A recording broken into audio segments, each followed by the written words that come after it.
Hello students, मैं अंचल धायल ट्राइडियम academy में एक बार फिर आप लोगों के सामने हूँ। मेरा मूड बड़ा मस्त है इन दिनों में। क्यों?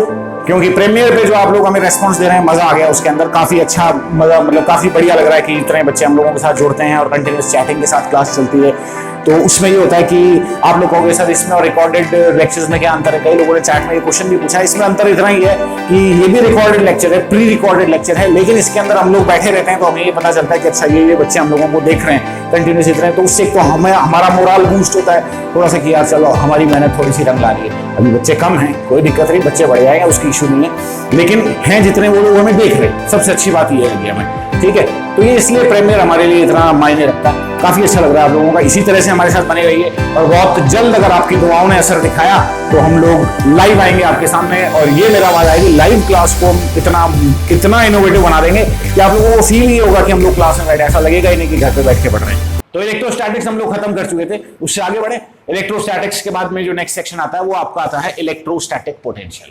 अब इलेक्ट्रोस्टैटिक पोटेंशियल को समझने से पहले हम लोग सिर्फ पोटेंशियल को समझेंगे। बेटा पोटेंशियल का मतलब कुछ नहीं होता। पोटेंशियल का मतलब होता है कि वर्क डन, किसी भी, मतलब जैसे आप ग्रेविटेशन पोटेंशियल की बात करते हैं तो ग्रेविटी के खिलाफ कितना वर्क किया गया। जब मैं इलेक्ट्रोस्टैटिक पोटेंशियल की बात करता हूं तो मैंने इलेक्ट्रिक फील्ड के खिलाफ कितना वर्क किया। जब मैं मैग्नेटिक पोटेंशियल की बात करता हूं तो मैंने मैग्नेटिक फील्ड के विरुद्ध कितना वर्क किया। ये सारा वर्क के साथ खेलने वाला खेल है, ठीक है, और काफी इंटरेस्टिंग और काफी ज्यादा इंपॉर्टेंट है इलेक्ट्रोस्टैटिक पोटेंशियल। तो इसको हम लोग बहुत ही बारीकी से समझेंगे, बड़ा मजा आने वाला है। देखो क्या होता है बच्चे, जैसे मान लो यहां पर एक छोटा या बड़ा कोई चार्ज रखा हुआ है, कैपिटल क्यू, ठीक है। तो बेटा यहां पे है पॉइंट। इस पॉइंट पर यदि मैं किसी दूसरे पॉजिटिव चार्ज को लेकर आता हूं, यहां पर एक पॉजिटिव चार्ज रखा हुआ है, इससे कुछ दूर एक पॉइंट है। इस पॉइंट पर यदि मैं किसी दूसरे चार्ज को लेकर आता हूं तो क्या मुझे जोर आएगा? बिल्कुल आएगा, क्योंकि ये पॉजिटिव चार्ज उस पॉजिटिव चार्ज को क्या करेगा? रिपेल करेगा। तो मैं बेसिकली आपसे ये कह दूं कि चार्ज को यहां तक लाने में मुझे कुछ वर्क करना पड़ेगा, है ना।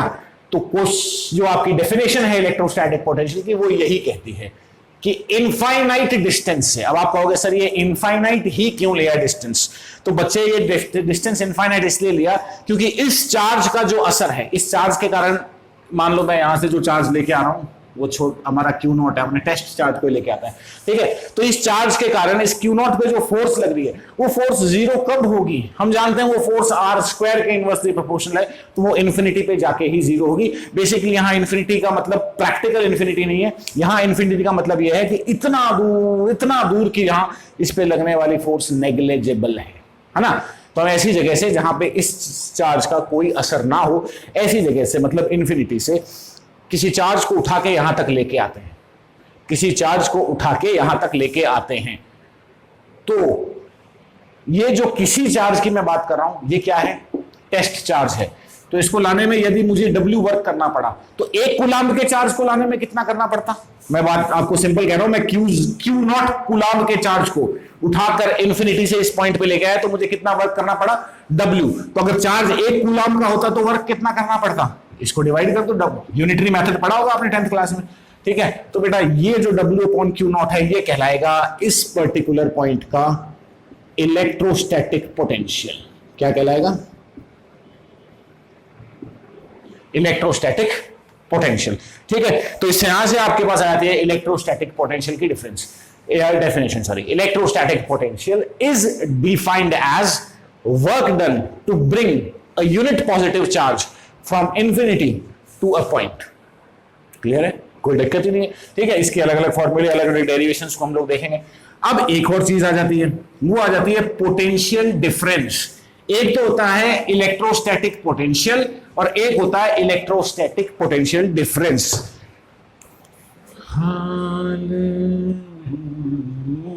ये है पॉइंट ए और ये है पॉइंट बी, ठीक है। देखें, खेलो इसके साथ। बेटा पॉइंट ए का पोटेंशियल यानी इंफिनिटी से पॉइंट ए पर एक कूलाम्ब के चार्ज को लाने में किया गया वर्क इस पॉइंट ए का पोटेंशियल कहलाएगा।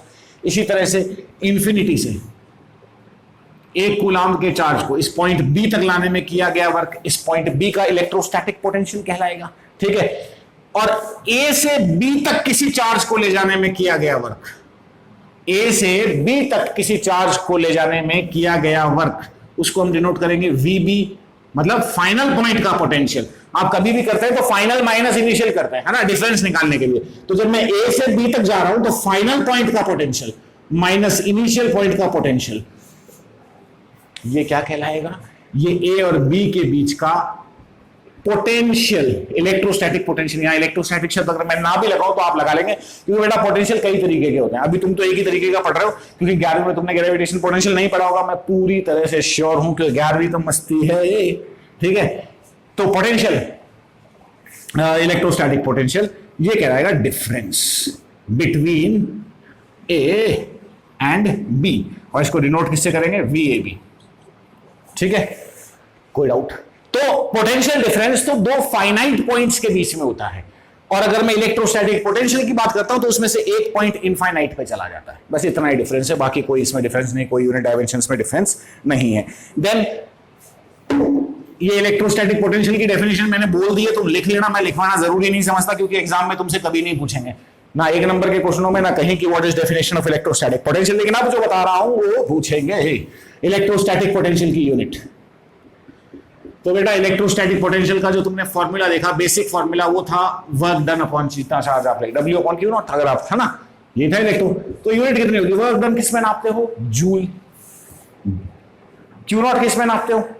कूलाम। भूलना मत, इलेक्ट्रोस्टैटिक चला गया लेकिन ये चीजें मत भूलना। Joule coulomb inverse is the unit of electrostatic potential, और इसे हम लोग कहते हैं वोल्ट। क्या कहते हैं? वोल्ट, ठीक है। Then dimension of electrostatic potential पे आ जाओ। तो बेटा डायमेंशन के लिए हमें वर्क डन की डायमेंशन पे चलना है, तो मैं यहां पे आपको कहीं लेके चलता हूं। वर्क डन का फॉर्मूला होता है फोर्स इंटू डिस्प्लेसमेंट, फोर्स का फॉर्मूला होता है मास इंटू एक्सीलरेशन, है ना।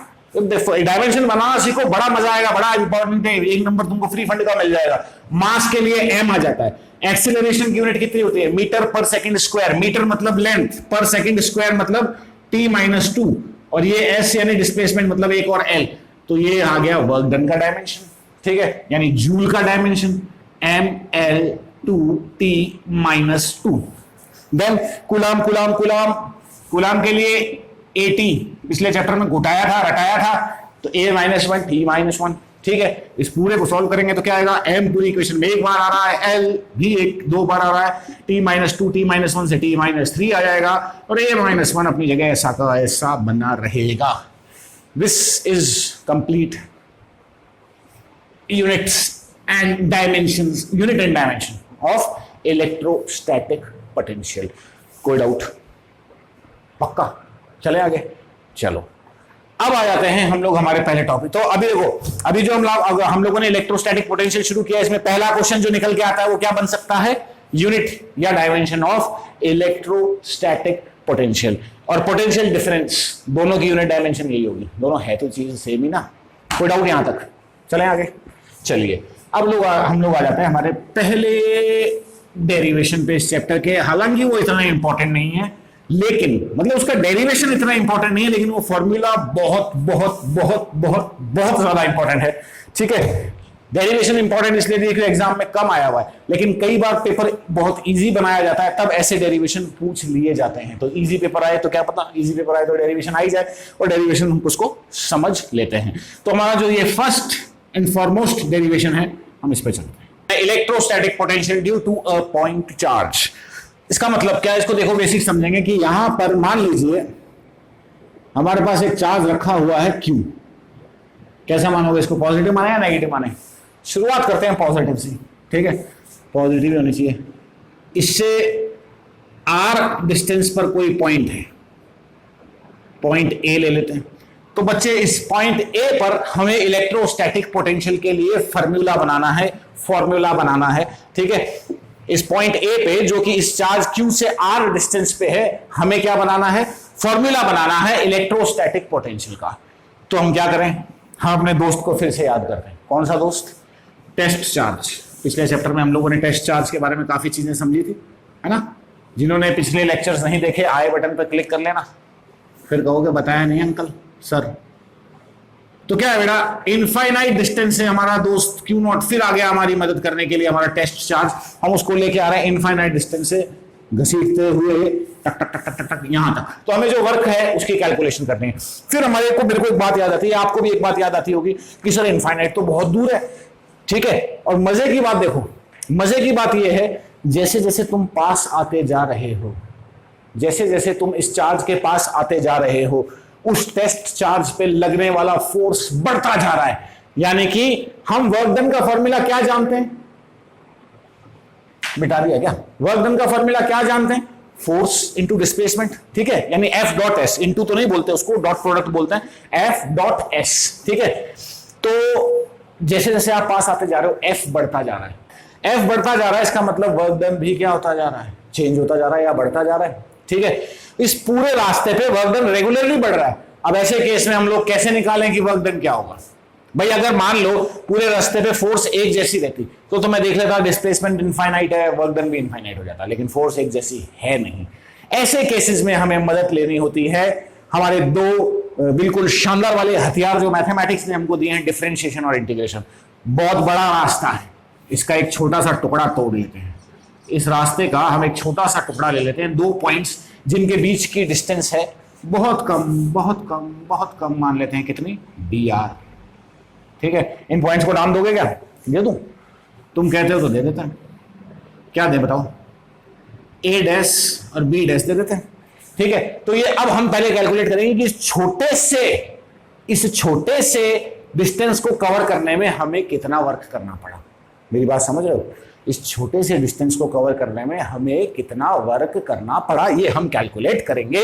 और वो कैलकुलेट करने का ये तो हो गया डिफरेंशिएशन। फिर उसके बाद में हम इसको इंटीग्रेट कर देंगे, पूरे रास्ते के लिए इंटीग्रेशन पे लिमिट लगा देंगे। देखिए आप इसको तरीके से समझेंगे तो हम यहां पे सबसे पहले क्या कैलकुलेट करेंगे? Work done to move Q naught from B dash to A dash. कितना वर्क करना पड़ेगा बता सकते हैं आप?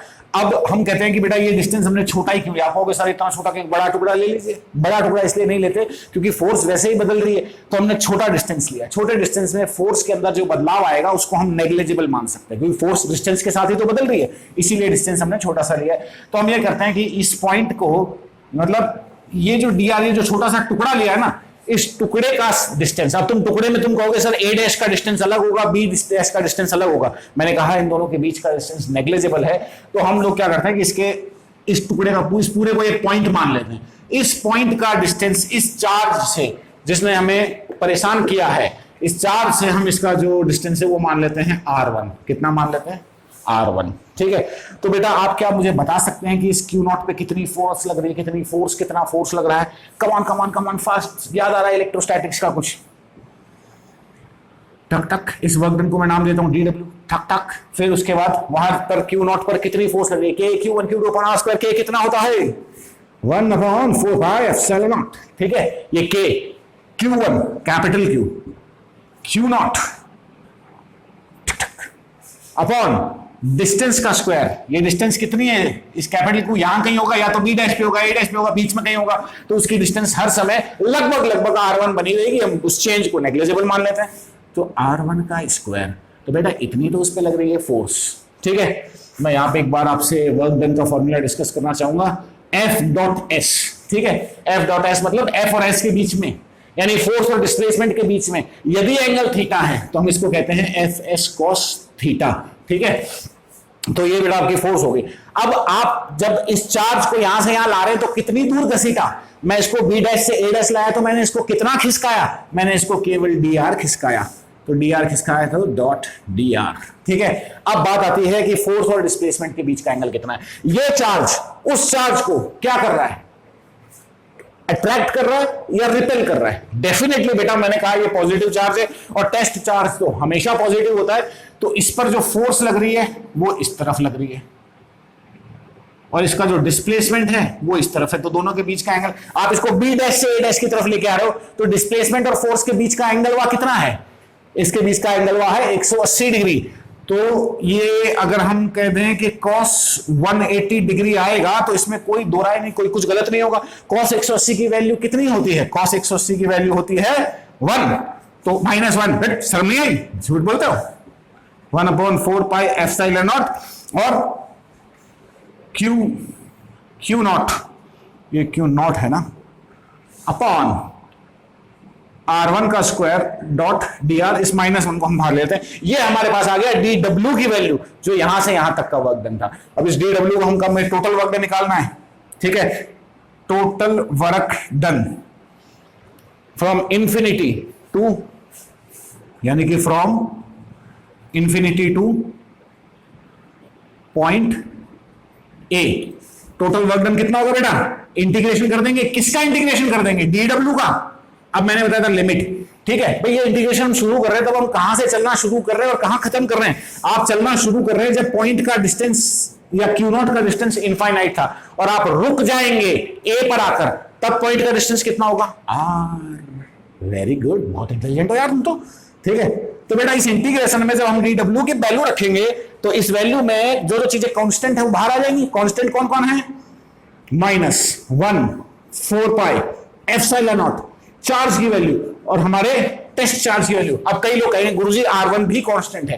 बेटा R1 कांस्टेंट इसलिए नहीं है क्योंकि a' b' हमने एक टुकड़ा माना है, जैसे जैसे चार्ज पास आता जाएगा ये R1 भी कम होता जाएगा, ठीक है। तो R1 is not a constant, तो यहां पे आ जाएगा dr डिवाइडेड बाय R1 का स्क्वायर। इनफाइनाइट से शुरू करना है और R तक जाना है। कोई डाउट है यहां तक हो तो कमेंट सेक्शन में बता दीजिएगा, ठीक है। देन इसको सॉल्व करेंगे। इसको सॉल्व करोगे तो बेटा यहां R1 की पावर कितनी है? -2।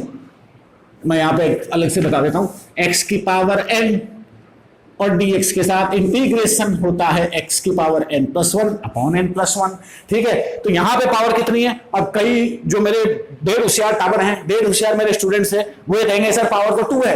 2 नहीं है, पावर हमेशा इसको ऊपर रख के देखी जाती है ना। x की पावर हमेशा dx के साथ मल्टीप्लाई, तो ये R1 जब ऊपर जाएगा तो इसकी पावर कितनी हो जाएगी? -2। पावर अगर -2 हो जाएगी तो इंटीग्रेशन करेंगे तो -2 + 1 कितना होता है बेटा?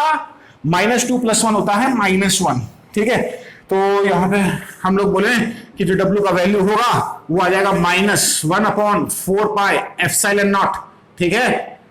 घबराओ नहीं, Q अपॉन Q नॉट, इसको बाद में छेड़ेंगे हम। यहां पे इंटीग्रेशन कर देते हैं R1, इसकी वैल्यू कितनी है? -1, ठीक है।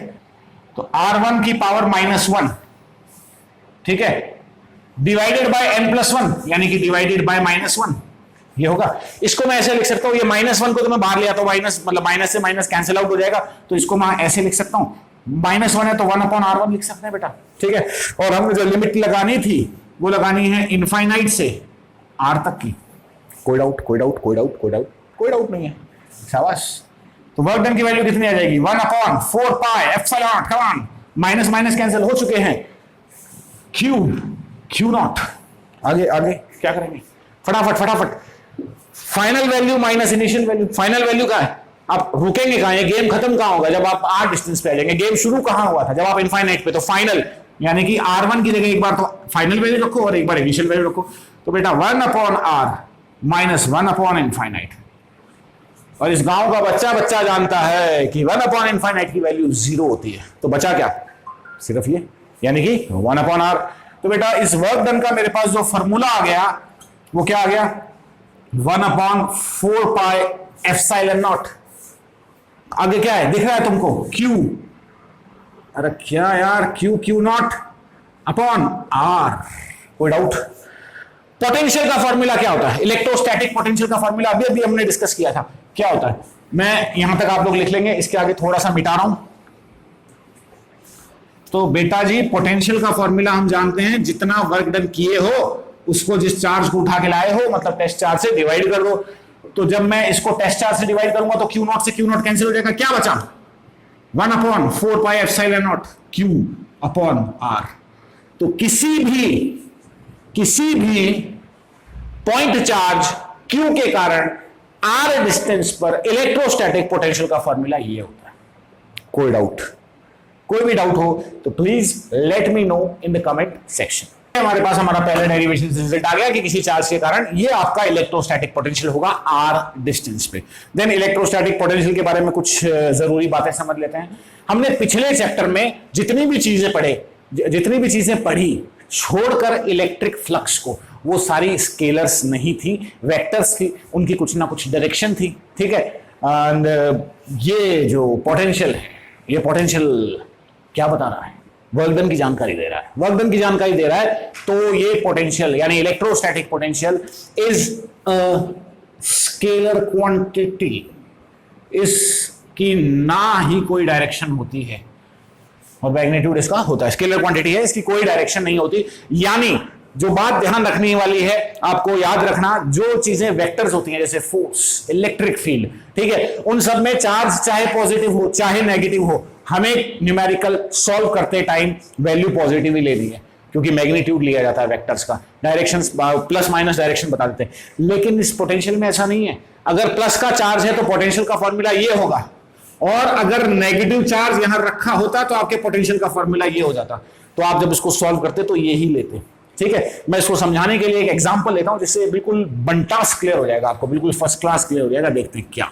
हमारे पास दो चार्ज हैं, एक 2 माइक्रोकूलाम का और एक -4 माइक्रोकूलाम का। दोनों के बीच की डिस्टेंस है 16 सेंटीमीटर। कितने सेंटीमीटर? 16 सेंटीमीटर।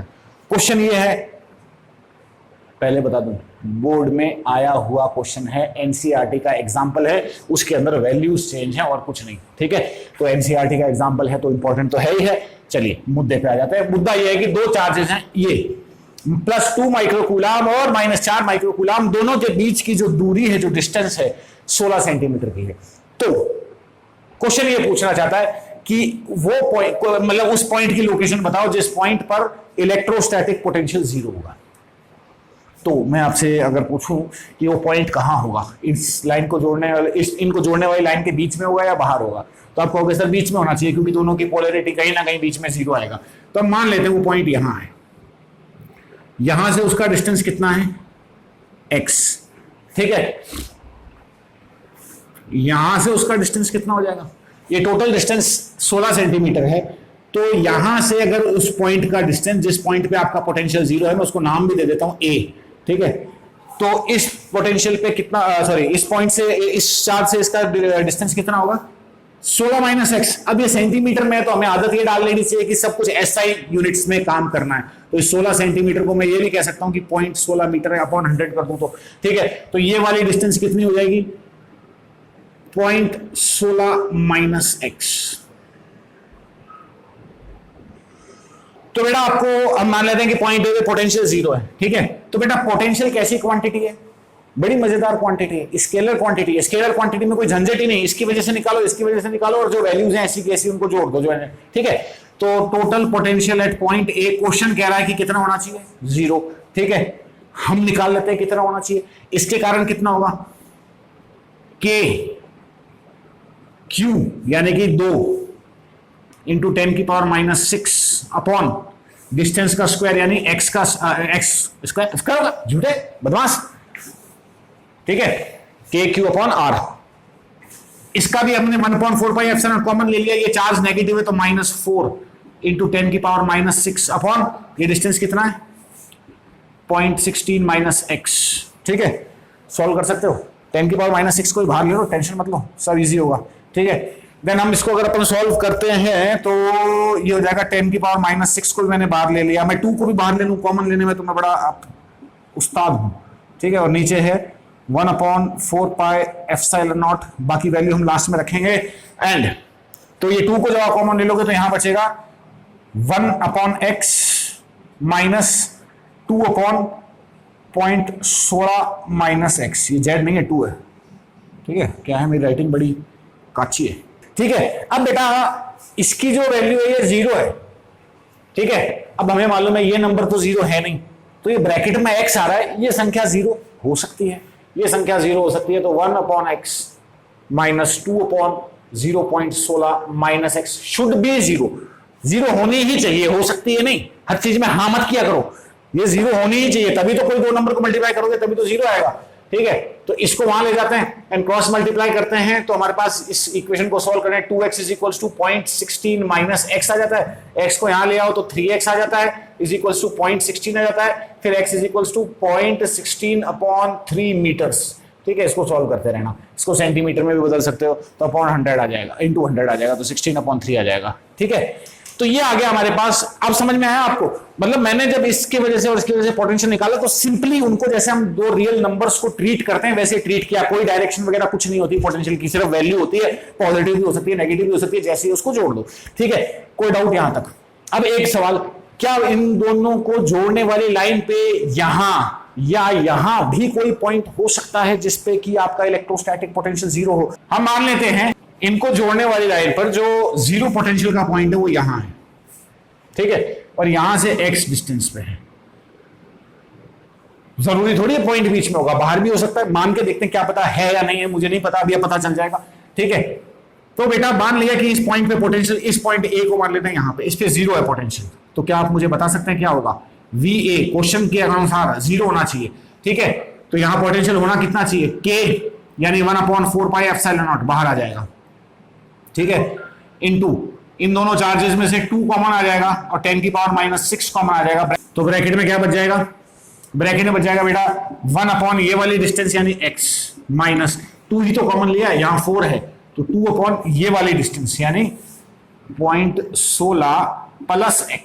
पहले माइनस x था, इस बार प्लस x आ गया। ठीक है, तो क्या हुआ? ये जीरो आ रहा है, जीरो आ रहा है तो बेटा ये ब्रैकेट वाली टर्म जीरो हो जाएगी। तो 1/x is equal to 2/0.16 plus x कितना आएगा? क्रॉस मल्टीप्लाई कर दो तो 0.16 plus x is equal to 2x। इस x को वहां ले जाऊंगा तो ये माइनस का हो जाएगा, माइनस का हो जाएगा 2x minus x, x is equal to 0.16।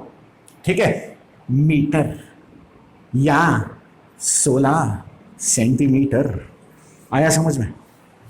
तो मैंने इस पूरे क्वेश्चन में आपको जो चीज समझाई है मैं उसको डायग्रामेटिकली समझा देता हूं। उसको डायग्रामेटिकली समझने के लिए हमें दो ऐसे पॉइंट मिल गए जहां पे पोटेंशियल जीरो है। एक तो कहां था? यहां से 16/3 सेंटीमीटर की दूरी पे था, और एक यहां से 16 सेंटीमीटर की दूरी। इस पॉइंट और इस पॉइंट, इन दोनों पॉइंट्स पे इलेक्ट्रोस्टैटिक पोटेंशियल जीरो होगा। मेरी बेटा बात ध्यान रखना कि अगर एक पॉजिटिव चार्ज है और एक नेगेटिव चार्ज है, मेरी बात को बड़े गौर से सुनना, एक पॉजिटिव चार्ज है और एक नेगेटिव चार्ज है, तो हमेशा ऐसे दो पॉइंट मिलेंगे जहां पर इलेक्ट्रोस्टैटिक पोटेंशियल जीरो होगा। उन दोनों पॉइंटों में से एक पॉइंट तो उन दोनों चार्जेस के बीच में कहीं होगा, और एक पॉइंट कहां होगा?